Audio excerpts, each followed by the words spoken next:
نہ مغرب میں رہی غیرت، یہ جتنا پڑھتے جاتے ہیں جہالت بڑھتی جاتی ہے۔ علم کی ابتدا عاجزی و انکساری اور جہل کا آغاز ذلت و خواری ہوتا ہے صدر علی وقار۔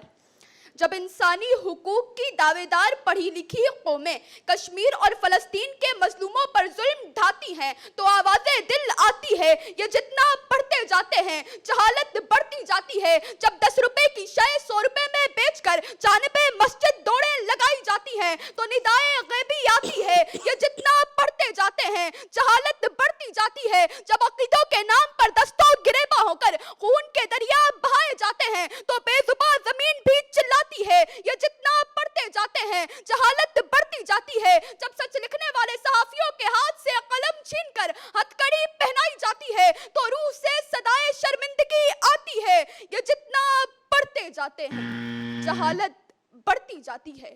اور جب تہذیب و تعلیم کے ترازو میں عقل و دانائی تولی جاتی ہے تو پھر یہ حقیقت سمجھ میں آتی ہے کہ تہذیب سکھاتی ہے جینے کا سلیقہ۔ تعلیم سے جاہل کی جہالت نہیں جاتی، تعلیم سے جاہل کی جہالت نہیں جاتی۔ شکریہ۔ واہ واہ جی، محمد فرحان بحریہ یونیورسٹی سے۔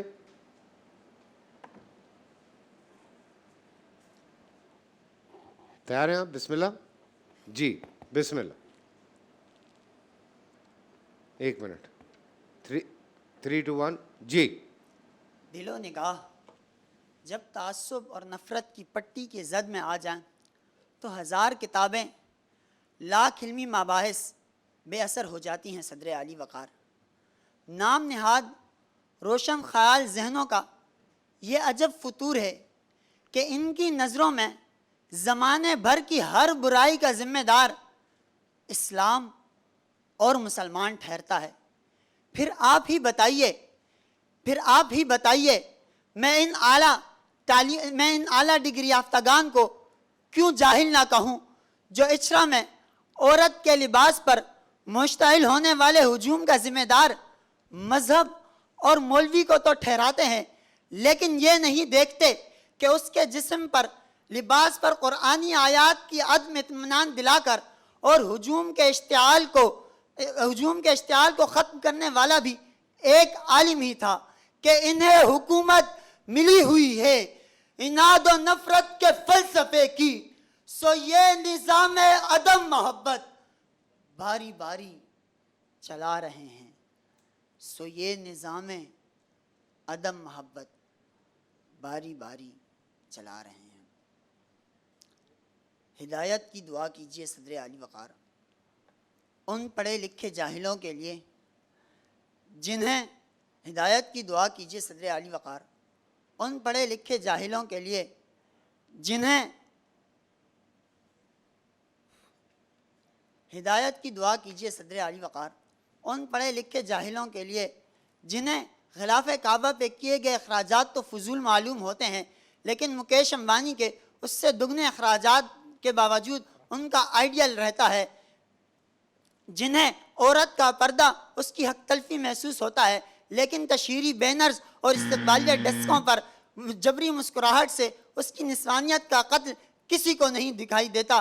جناب والا ہدایت کی دعا کیجئے ان لوگوں کے لیے جو عورت کا حق مانگتے ہوئے فلسطین میں کٹتی عورت کو یکسر فراموش کر دیتے ہیں، سو تسلیم کیجئے مذہبی دشمنی کی روش جب دل و دماغ پر حاوی ہو جائے تو کچھ باقی نہیں بچتا، پھر یہ جتنا پڑھتے جاتے ہیں جہالت اتنی بڑھتی جاتی ہے، پھر یہ جتنا پڑھتے جاتے ہیں جہالت اتنی بڑھتی جاتی ہے۔ تھینک یو سو مچ۔ میں درخواست کروں گا تینوں سے کہ یہاں پہ تشریف لیں۔ میں پہلے بھی ایک ڈسکلیمر دے چکا ہوں، بھیا یہ بچے جو بھی بولتے ہیں نا اس میں ہمارا کوئی لینا دینا نہیں ہے، تھوڑی سی کریکشن کرنا ضروری ہوتی ہے جب بھی ہم اس حوالے سے بات کر رہے ہوتے ہیں۔ ظاہر سی بات ہے جن کو جو انفارمیشن ملتی ہے وہ اسی حوالے سے اپنی اسپیچ تیار کرتے ہیں یا اسی پہ بات کرتے ہیں۔ ابھی ہمارے دوست نے جو ایک بات کی، ہاں اس میں یہ حقیقت تھی کہ جب اس خاتون پہ حملہ ہوا تھا تو وہاں پہ اس کو پہلے دکان کے اندر بند کرنے والا ایک غیر مسلم تھا جس کا ذکر ہمارے بھائی نے نہیں کیا، اسی نے کال کی تھی پولیس کو۔ پھر وہاں پہ جو مشتعل افراد تھے ان کو روکنے میں جو اس علاقے کے ایک مولانا صاحب تھے ان کا بھی بڑا کردار تھا, انہوں نے کافی حد تک روکا تھا, لیکن وہ عربی آیات سے کوئی تعلق نہیں تھا جو ان کے شرٹ پہ لکھا ہوا تھا. میں نے کہا یہ میں آپ کو بتا دوں, جیسے ہم اردو میں بھی ترجمہ کرتے ہیں, مشابہت ہونا ایک الگ بات ہے, لیکن ہرگز ایسا نہیں تھا کہ اب اگر بیت الخلاء لکھا ہے تو اس کا مطلب یہ نہیں ہے کہ آپ عربی میں بیت الخلاء نہیں لکھ سکتے. یہ بھی اس بات کو بھی دماغ میں رکھیں. بٹ اینی وے, جی عائشہ آپ سے شروع کرتے ہیں. آج کی تقاریر بہت اچھی تھی, اور کچھ جیسے میں بات کروں گی, فرحان وہ اپنے ٹاپک سے تھوڑا تھوڑا ہٹ رہے تھے, جو عنوان ان کو ملا تھا اگر وہ اسی کنٹینٹ پر بات کرتے تو وہ زیادہ مناسب رہتا. داؤد کی تقریر مجھے بہت اچھی لگی, بہت اچھا کنٹینٹ تھا, تھوڑا سا یہ گھبرائے لیکن انہوں نے بہت اچھا کور کر لیا تھا. کچھ لفظ لہجے کی لہجے غلطی, کے کافی لیکن مسائل ہم تھے. وہ تو ظاہر ہے کہ ہو Content جاتا ہے. اچھا تھا. بالکل کنٹینٹ بہت اچھا تھا. آمنہ نے بہت اچھی تقریر کی. آمنہ آپ کا انداز بیاں بہت پیارا تھا, بزر ہونے کے باوجود یہ بالکل نہیں بہکی, کانفیڈنٹ رہیں, بہت اچھا لگا, بہت خوبصورت تقریر کی آپ نے بھی. جی مجھے جو ہے وہ آج کی بات سے جاوید اختر صاحب یاد آ گئے کہ انہوں نے کہا تھا کہ علم کی شاید کوئی حد ہو لیکن جہالت کی کوئی حد نہیں ہوتی ہے.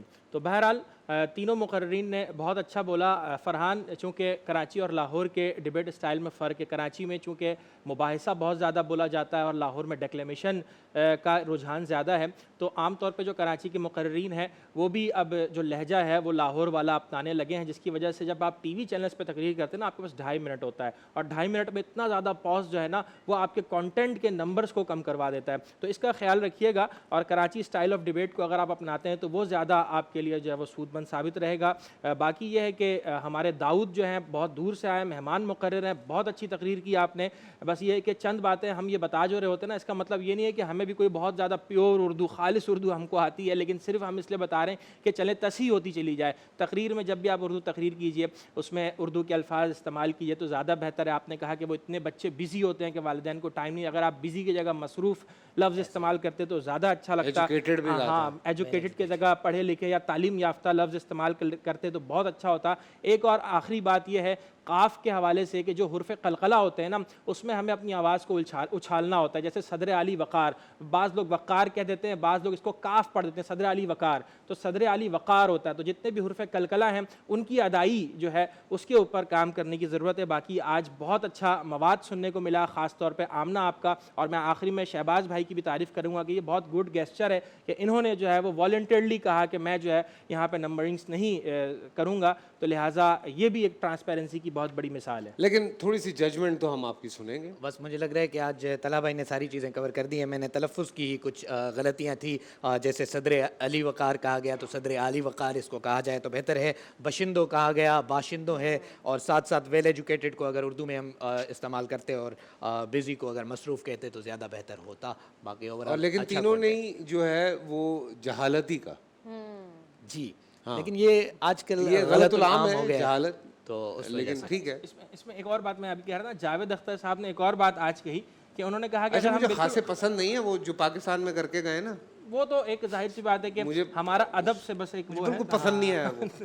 ہاں, انہوں نے کہا کہ ایک دم خالص اردو کی طرف اگر ہم چلے جائیں گے نا, جیسے پہلے اولڈ انگلش تھی, پھر مڈل انگلش آئی, پھر اس کے بعد ماڈرن انگلش آ گئی, اسی طرح سے اردو زبان میں بھی تبدیلی ہو رہی ہے. اور خاص طور پہ کراچی میں کیونکہ تمام کمیونٹیز رہتی ہیں, جیسے آج یہاں کھانا بھی پکایا جا رہا ہے تو مختلف برادری کے کھانے پکائے جا رہے ہیں, اسی طرح سے مختلف برادری کراچی میں بھی رہ رہی ہے, تو ان کے زبان کا طرز انداز وہ سب جو ہے نا آپس میں مکس ہو جا رہا ہے. اس کے بعد جو چیز نکل کے آ رہی ہے وہ چیز ہمیں اور آسٹرم پہ سننے کو مل رہی ہے, تو اس میں بھی تھوڑا سا جو ہے نا ہمیں ہاں, لیکن جو ایک زبان کا حسن ہے اس کو تھوڑا سا تو اگر آپ سنتے رہیں اور برقرار رکھتے رہیں تو پھر اس کا اور مزہ آتا ہے. کچھ بچے آگے جب یہاں پہ اسپیچ کرتے ہیں اور جب ان کا انداز ہوتا ہے بات کرنے کا تو وہ بہت آپ کو جو ہے نا ایک مزہ آتا ہے کہ اچھا یار کیا بات ہے, محظوظ ہوتے ہیں. مطلب یہ دیکھیں, یہ ہماری نا ایز این ایکٹر بھی کئی دفعہ ہم بھی سیٹ پہ ہماری ذمہ داری ہو جاتی ہے.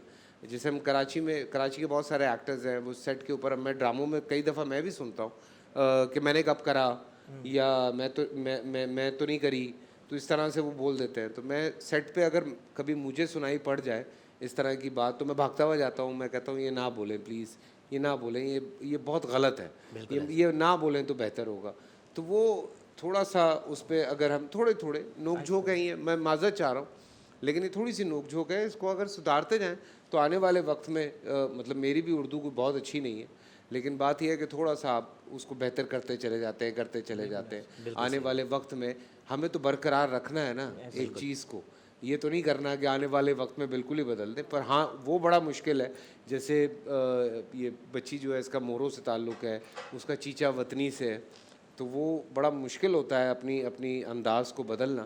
پر میں ایک بات بتاؤں آپ کو, اردو کے بہت بڑے بڑے شاعر ہیں جن کا تعلق پنجاب سے ہے, سو یہ بھی یاد رکھیں آپ, اور ان کی آپ انداز گفتگو سنیں تو آپ سرپرائز ہو جاتے ہیں. ایون گلزار صاحب کی بھی اگر میں بات کرتا ہوں تو ان کا تعلق جہلم سے, اور ان کی آپ اردو سنیں, کیا حسین اردو ہے ان کی. تو اور بھی احمد فراز صاحب ہیں, امجد صاحب ہیں, امجد صاحب نے بھی ایک ہی غزل لکھی ہے, افتخار عارف صاحب ہیں, وسیع شاہ ہیں آج کے دور کے, اور بھی تہذیب حافظ, کتنے نام ہیں, اور ان کو آپ سنیں اردو بولتے ہوئے تو بڑا مزہ آتا ہے. سو یہ تھوڑی سی ذمہ داری ہو جاتی ہے, خود بھی مزہ آتا ہے نا کبھی کبھی بات کرنے کا, کہ یار آج مزہ آیا بولنے کا.